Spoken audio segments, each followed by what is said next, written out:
something constructive we that we can call add? brown people migrants. We call white people who go abroad to work expats. This is really important. Firstly, by the way, migrants versus expats, there's a very clear reason. It's expected, rightly or wrongly, that expats don't stay in the country and bring up their families and stay. Hey my loves, welcome back to my channel. It's your girl Bibi here first reacts, guys. I am back again for another douglasmurray's content, guys. This is really controversial. Now while watching this, trust me, we're gonna watch it, but I want to say something. While watching this, they said they call the white people expats and then the black people invaders, that's migrants, right? So guys, the title we're gonna be listening to is douglasmurray shuts up Muslim girls and dismantle her case in a heat set. Guys, I cannot wait to watch this. Guys, this is gonna be wow. This is gonna be very buzz and hot, guys. So let's get right into it.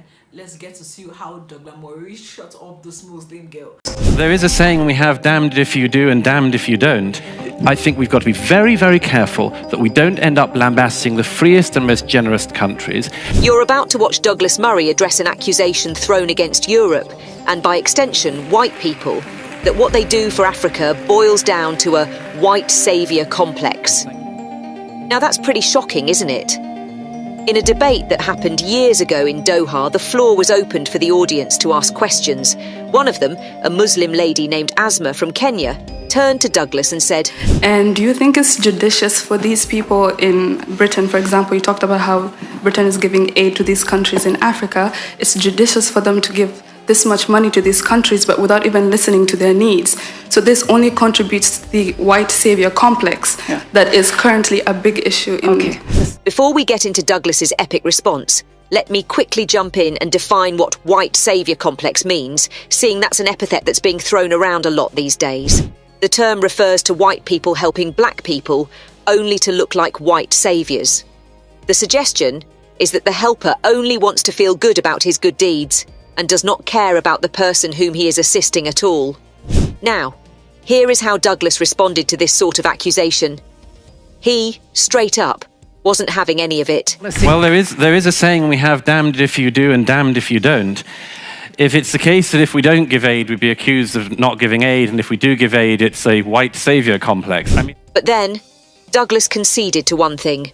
We can all give aid better, for sure, and I just gave, in my opening remarks, what I think was a serious suggestion for one very good use of aid, which is to prioritise it in the region and in the neighbouring countries of places people are fleeing from. But, I mean, as I say, I would refuse as well to see the multifarious problems that exist in your own home country and sadly across the continent of Africa. Back to Douglas in a sec. Why was the lady so quick to point fingers at Europe's magnanimity for the myriads of problems plaguing her country, and by extension, the continent of Africa? Are we to be blamed for the current political instabilities, bad governments and tribal wars happening in these places? Before we proceed, kindly hit the like button and subscribe to our channel for more videos on Douglasmurray's provocative debates. Next, another person in the audience claims that the main reason migrants are moving to Europe is because wealth is moving out of the developing world in form of debt repayment to the developed world. Here's how Douglas responded to that. No, I don't. Again, I repeat the fact there are no simple answers. And if it was simply the fact that you could, I don't know, do a debt default or something and solve the whole migration issue, then that would be great. But it just isn't the case.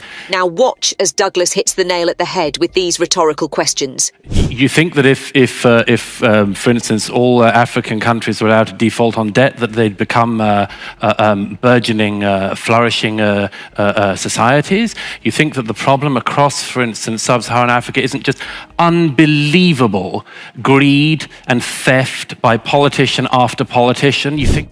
There you have it. But Douglas wasn't quite done. You think that if you just wrote off the debt, that would stop being an issue and everyone would become transparent and clean in their dealings with money? I mean, the problems are much deeper than this. They're much deeper than just a simple solution like that. Granted, historically, Europe colonized foreign countries for reasons ranging from persecution in their own countries to the search for riches and economic benefits. But then, it is really easy to simplify and accept biased information instead of being open-minded.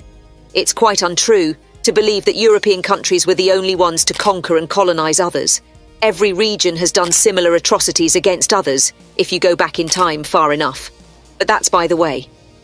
Now, one of the debaters sitting across from Douglas, another anti-Europe activist, made a point which drew a resounding applause from the crowd. We call brown people migrants. We call white people who go abroad to work expats. This is really important, right? However, Douglas, as if he had prepared ahead of time for her point, gave a response that was both fitting and truthful. Firstly, by the way, migrants versus expats, there's a very clear reason. It's expected, rightly or wrongly, that expats don't stay in the country and bring up their families and stay for generations. The assumption with migrants is, currently has been in recent generations, that they are going to stay and that it's going to be a multi-generational thing. Personally, I think calling these people refugees is according them respect that they do not deserve. In reality, most of them are actually callous invaders. Whereas some refugees may intend to leave for home as soon as possible, invaders intend to stay and take over. So the present group of refugees certainly belongs to the latter, and hopes of integration are misplaced since they won't, as we can see in the Turks in Germany and the Maghreb refugees in France. No multicultural society in history ever survived for long, and typically ended up with one group massacring the other, as the most recent example of Hutus and Tutsis in Rwanda showed us. To expect otherwise is sheer arrogance or simply insanity. Next, Douglas turns to everyone on stage, throwing shade at Europeans, and asks a question that leaves the whole audience speechless. I think we've got to be very, very careful that we don't end up lambasting the freest and most generous countries. And I would just urge, as a call to, as it were, moral caution on this, urge you in this room and people watching, how many people have you made citizens of Qatar from Syria? How many? Okay. You could have heard a pin drop in the room. Now, the truth of the matter is that Europeans are pacifists. We are, generally speaking, liberals in our thinking. This is why we assume that everyone is as kind, respectful and educated as we are, because we all have our heads in the sand and can't face the reality that we opened our borders to our enemies.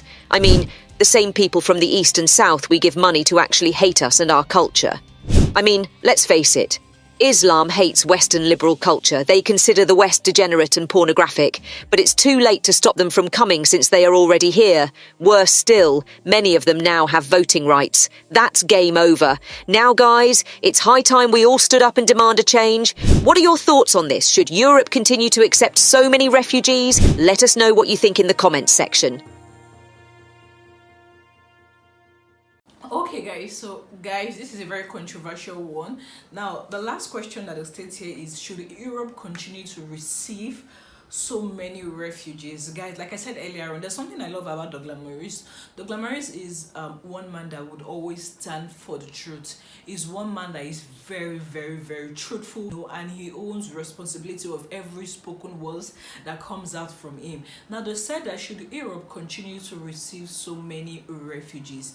Now, this thing has been reoccurring, and they made mention about the black, they made mention about the whites rendering loan to the black, and that the black are now seeing it like a kind of, they're trying to help them, but they're seeing it otherwise. I think we really need to sit down and ponder on it very, very well. Now, I feel like when we go to people country, we should try as much as we can to abide to their rules.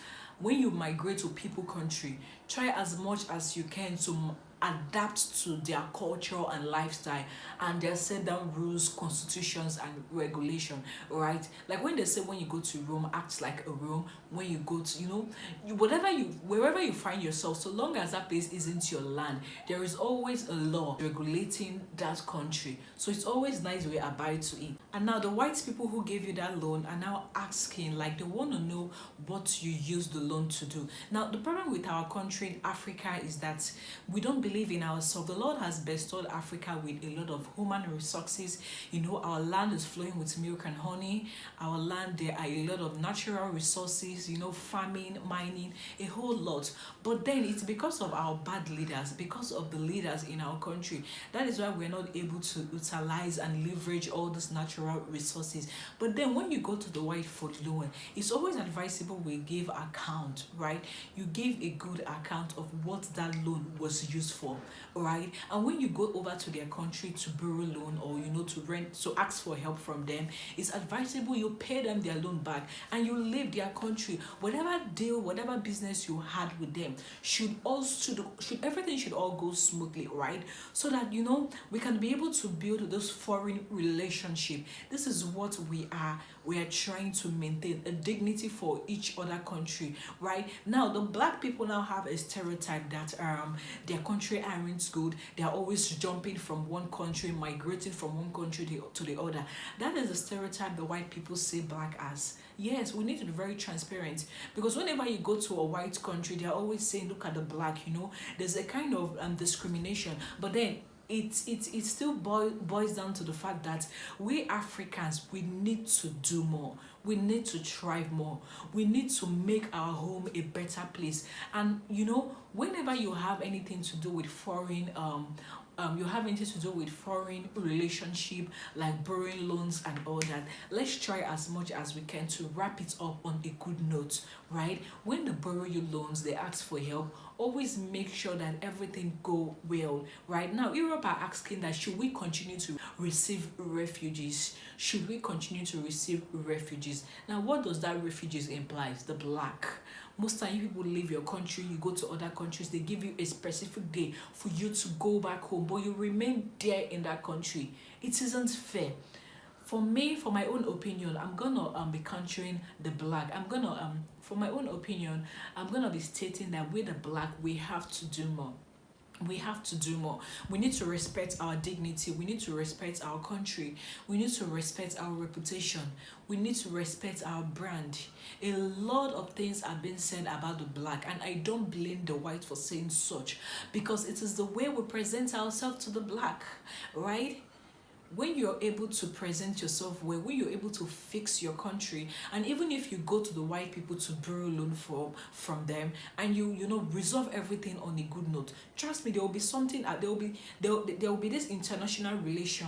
There will be this foreign relation, right? There will be no discrimination. There will be no bias. There will be no inequality. Everything would be going so smoothly, guys. I need you guys comments in the comment section below. I really hope I'm making sense, right? Because I don't know it all, and I need your comments in the comment section below. What do you guys think about this video?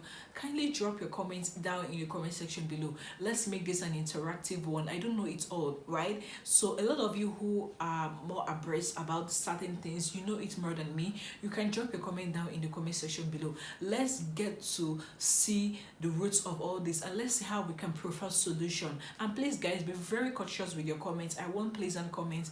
I don't want unpleasant comments in my comment section. Please, I am begging you, let's be very pleasant with our comments, right? And if you're new, I'm Baby Harryfro's React, and on this channel I react to trending news, trending updates, trending views happening all over the world. So if this might interest you, you might consider subscribing to our channel, right? And if you're a returning subscriber, I love you guys so much. Thank you for always tuning in. Thank you for always tuning into this channel. I love you guys so much. I think we've come to the end of today's video. Don't go too far. Trust me, I'll be right back, and I'll see you in my next video. Bye.